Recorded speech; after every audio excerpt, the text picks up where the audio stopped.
सामने, अपनी गलती से क्षमा चाहता हूँ। युवा वर्ग सबको चाहते हैं कि सब लोग पढ़ के सुन के इतिहास में ये चीज़ सिखाता है कि हम क्या सीखते हैं, तो उस गलती को दोबारा ना करें। और मैं स्पीच नहीं देने वाला हूँ, मैं अपने बातों के विचार से रखना चाहता हूँ। युवा है क्या?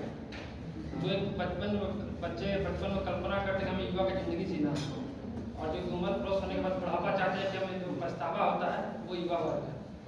और अभी के समय में लोग युवा एक तरह कामक होते हैं, कुछ भी चाहते तुरंत उनको सर्टन टाइम में रिजल्ट चाहिए। पहले के ज़माने में किताबों में पढ़ते हैं कि उन लोगों पर सहनशीलता थी, पोटेंशियल था, लेकिन अभी के युवा क्या है कि बस जो चाहिए तुरंत चाहिए। अपने हाथों में स्मार्टफोन आ गया, उससे क्या हो गया कि जरूरतों का काम हमारे हाथों में आ गया। पहले लोग पढ़ने के लिए स्कूल कॉलेज जाते थे, अभी लोग ऑनलाइन पढ़ रहे हैं, तो संसाधनों की भी सुविधा तो मिल रही है, लेकिन युवा उसको गलत तरीके से ले रहे हैं। बहुत से युवा भी चाहते हैं कि कुछ करें, लेकिन दूसरे को प्रेरणा देख के इतिहास देखते हैं तो अपने भी इम्प्लीमेंट नहीं करते, बाकी किताबों में रह जाती है, और युवा अपने आप को जिस समय में ढालते हैं उस तरह चले जाते हैं, चाहे वो अच्छे की तरफ हो या बुरे की तरफ हो। आज हमारे समाज में क्यों नहीं मिल रहे स्वामी विवेकानंद, क्यों नहीं मिल रहे? कारण यही है कि हम सिर्फ उनको पढ़ रहे हैं, अब इम्प्लीमेंट नहीं कर रहे। समाज में लाखों क्राइम चल रहा है धनबाद में हमारे, क्योंकि हम जहाँ जिस जगह पर रहते हैं उसी को देखते हैं। अभी लोग इंस्पिरेशन किसको मानते हैं? फॉर एग्जाम्पल कोई पॉलिटिशियन है, वो गलत काम करके हम लोग के बीच आता है, और उसी को इम्प्लीमेंट करके लोग उसी को अपना आइडिया मान लेते हैं कि हमें भी आज पैसा कमाना है। धनबाद एक कोयला राजधानी है, लेकिन लोग इतने पढ़े लिखे लोग हैं जो कोयला के काम को नहीं कर रहे हैं। अगर कोई एमकॉम भी कर रहे हैं तो कोयले पे डिपेंड कर रहे हैं कि हमें कोयला ही बेचना है। आखिरकार मूल्य महत्व क्या आता है? पैसा। तो युवा को सिर्फ कहने की बात रखे ना, किताबों में पढ़ कर सुना सब कुछ करा, लेकिन यहाँ पे है क्या? इम्प्लीमेंट पैसा। लोग मुख्य मानता हूँ नेसेसिटी है, पैसा हमारे जीवन को चलता है, सब कुछ करता है, लेकिन विचारों का समझौता नहीं किया जाए तो कुछ भी नहीं कर सकता।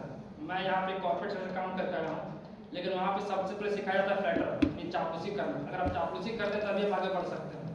लोग बोलते हैं राजनीति करना, तो राजनीति हर जगह पर है, लेकिन उसके अच्छे कर्म बुरे कर्म दोनों को तालमेल करना ही युवा सिखाता है।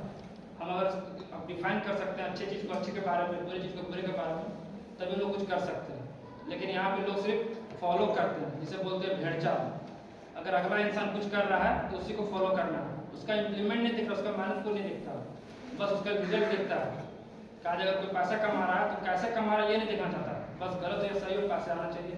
कोई ज्ञान अर्जित कर रहा है, कोई कष्ट करके आ रहा है, वो नहीं देख रहा है, बस देख रहा है कि स्कॉलर होगा तो किसी बहाने से आया होगा या किसी चापलूसी से करता है। तो कुछ लाने का आना चाहूँगा।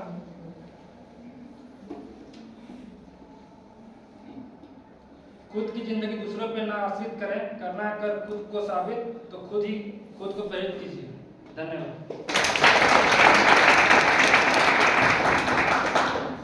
आनंद कुमार जी, आपने जो बातें कही, सही बातें आपने कही। एक बात मैं आपके सामने ये लाना चाहता हूँ आज के इस दिन में, क्योंकि एक विद्यार्थी जस्ट हमको लगता है पिछले साल वो पास आउट हुआ था। वो विद्यार्थी एक दिन आया, उसका नाम नागेश्वर है। वो विद्यार्थी मेरे पास आया, उसके बाद उसने कहा कि सर मैं अपने अंदर बहुत स्ट्रगल किया और मैंने डिप्रेशन में मैं पूरी तरह चला गया, और मैं हमेशा सोचता था कि आपके पास आकर मैं बात करूं ऐसा करके, क्योंकि मुझमें भी कौतूहल जागे कि भाई आखिर बात क्या है। तो उसने मुझे ये बात बताया कि ये जो व्हाट्सएप और ये जो यूट्यूब में मैं देखने की कोशिश किया कि सुसाइडल केस कैसा किया जाता है, और वो बतलाता है कि सर मैं एकदम अपने को डिसाइड कर लिया था कि मैं सुसाइड कर लूँ। तो मुझे वो बच्चा बड़ा मैच्योर जैसा लगता है, लेकिन उसके बावजूद भी ये बातें उन्होंने कही। तो आज मैं आपको इसलिए बता रहा हूँ कि ये विचार, ये मन की कुंठाएं युवाओं में काफी भर कर आ रही हैं, और उसके सुसाइडल करने की प्रवृत्ति क्यों जागृत हुई? वो एक लड़की से प्यार करता था और उस लड़की ने उसे रिफ्यूज कर दिया।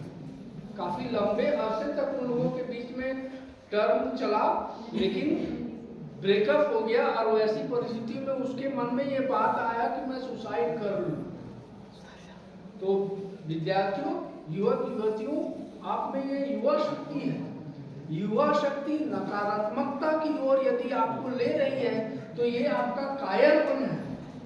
और इस प्रकार के केसेस काफी तादाद में बढ़ रहे हैं और इसलिए हम सबों को ये विचार करना चाहिए। ये जीवन जो है ना, अगर जीवन का मूल्य समझना है तो आप अस्पताल में जाकर खाली 2-1 घंटा रह के देखना कि लाइफ को बचाने के लिए कैसे लोग मेहनत करते हैं।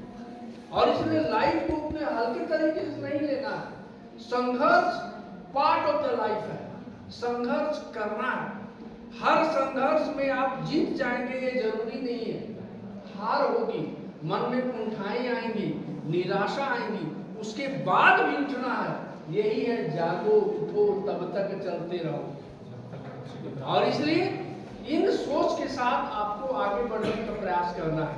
अब मैं आपके सामने शिक्षकों को अवसर देता हूँ, वे भी अपनी 2 बातें कहें और उसके बाद हम लोग दूसरे गतिविधियों पर आएंगे। मास रूम के शिक्षकों को मैं